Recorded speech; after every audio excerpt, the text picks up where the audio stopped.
2014, Mark Bennett won the award.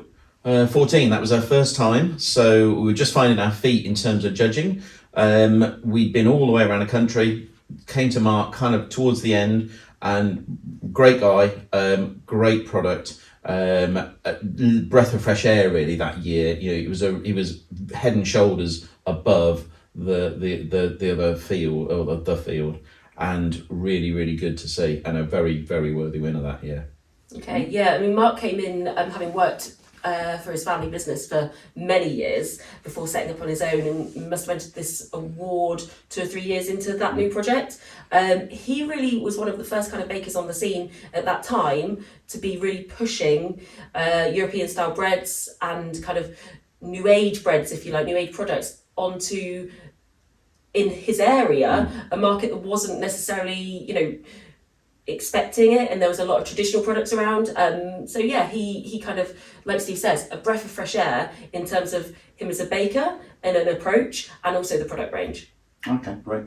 And 2015, we saw Alex Gooch win the award. Yeah. Alex was a bit of a surprise, really. We trekked up into Wales and met him. Nice guy.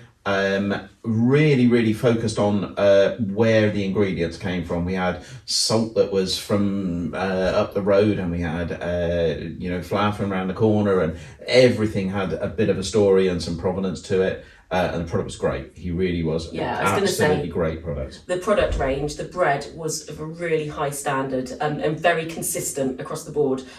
When we judged, we came into a presentation of so much product in front of us that just wowed us. Every element of what we were shown wowed us. Great quality. Okay, great. And I think our third year was Dom Solberg. Yeah, so Dominic. So he was a finalist for a couple of years before winning in 2016. Yeah. And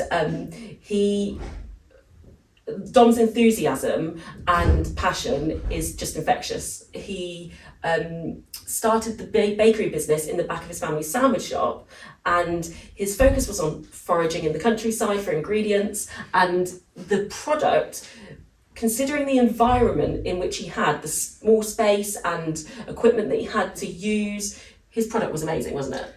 Dom was so nice a guy. He literally, as you said, he was in the woods picking nettles and mushrooms and all manner of crazy things. And the first time we met him, literally in a tiny room, back of this kind of sandwich bar in a basement, it was crazy. And he had a couple of goes at it before he won, and we knew the first time we met him he had something, but he just wasn't ready. And year 2, not quite, but by the time we met him in year 3, he got himself a proper bakery, and such a worthy guy for winning that year. He was absolutely great. And then 2017, I believe it was David Wright. David Wright, yep, up in Woodbridge. So a very traditional baker and traditional baking experience in a very traditional bakery business, a family business that had been going for, I think, 150 years or so at the time, or maybe 50. It was a while. It was a while. Yeah. So, Sorry, David, the product range was based around a very traditional range. It oozed consistency across the board. Everything was perfect.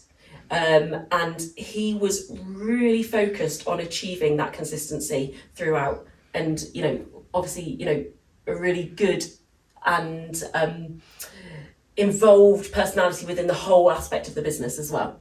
Yeah. Bit of a surprise, because when we tipped up, it was, on the face of it, it looked very traditional and almost old-fashioned, but then when you actually kind of investigated it, it was like there's some really modern thinking, and David had put a bit of a twist on what was an old school business, and he really had taken it out for a bit of a drive. It was good. And there again, was thought great to guy. it, wasn't there? There was thought to this new way. Like you say, it was kind of like looks can be deceiving. It was great.